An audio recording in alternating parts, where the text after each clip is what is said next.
সবাই কেমন আছেন? আশা করি মালিকের কৃপায় ভালোই আছেন। সম্রাট আকবর একটা কথা বলছিল, নারীকে খুশি করানো এটা পুরুষের পক্ষে সম্ভব না।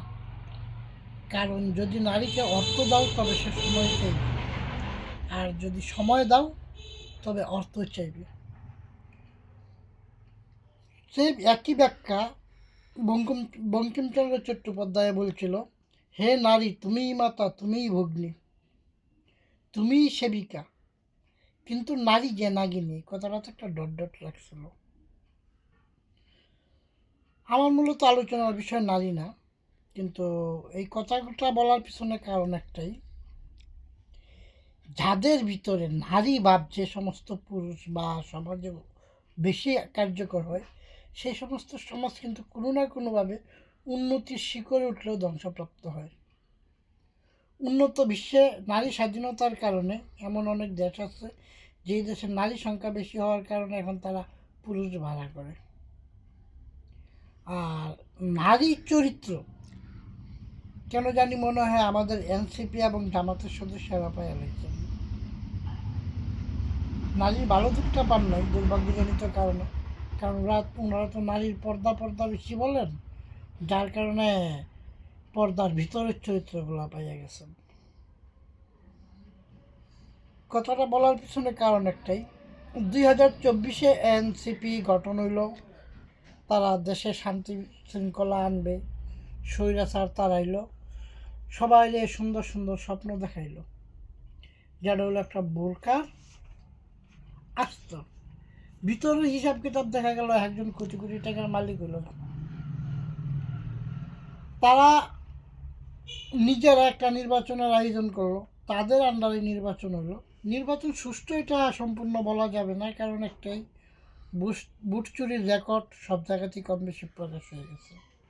কিন্তু কত হলো, বুট চুরি হোক আর যাই হোক, ফেসবুক ইউটিউবে তো দেখা গেছে জামাত এনসিপির বুট চুরির পরিমাণটা অনেক বেশি। তো যাই হোক, সেদিকেও যাব না। তো যখন তারা দেখলো নির্বাচনে তারা জয়লাভ করতে পারলো না, এখন তাদের বক্তব্য হলো আমরা এই নির্বাচন মানি না। তো আপনারা যদি এই নির্বাচন না মানেন, তো এই নির্বাচন দিচ্ছে আপনাদের উপদেষ্টারা, যে উপদেষ্টা কমিটি আপনারা গঠন করছেন। এই উপদেষ্টা কমিটিতে কিন্তু বিএনপি ঢুকে নাই বা বিএনপি যাইতেও চায়নি। তো আমার কথা হলো, আপনাদের উপদেষ্টা কমিটিরা আপনাদেরকে ভোটের ফেলে রেজাল্ট দিল, এটা আপনাদের মানতে যদি চলে, এখন যদি এই নির্বাচনের উপদেষ্টা কমিটিতে বা কোনোভাবে বিএনপি জড়িত হয় বা আওয়ামী লীগ জড়িত হয়, সেটা তো কখনো মানা সম্ভব না। তো বিষয়টা কি অনেকটা এমন না যে আপনাদেরকে সয় সম্মানে যদি এমনিতেই গতিতে বসায় দেওয়া হয় তবে আপনাদের জন্য ভালো হয়? নারী যেমন, একটা নারীর যদি আপনি তার চাহিদার জিনিসটা না দেন, সেই জিনিসটার কথা কখনো বলবে না, সেটা আশপাশ নিয়ে খালি আপনার সঙ্গে দ্বন্দ্বে লিপ্ত হইব।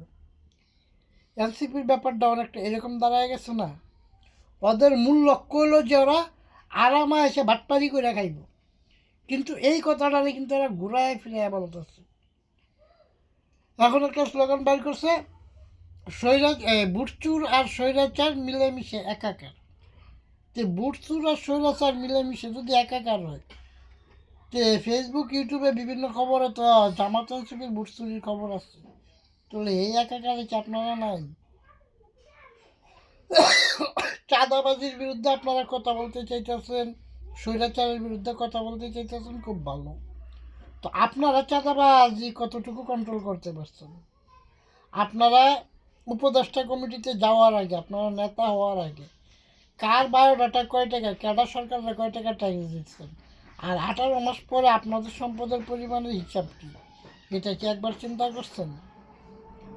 আমি বিএনপি করি না, প্রকৃতপক্ষে আমি কোনো রাজনৈতিক দলের সাথে এইভাবে সম্পৃক্ত না, কিন্তু একটা খবর পাইলাম তারেক রহমান নাহিদ ইসলামের বাসায় গেছেন, উনি আনাজের লেখা একটা সিডি দিচ্ছেন, যে সিডিটাতে উনি দেখা গেছে আন্দোলনে গিয়ে শহীদ হয়েছেন।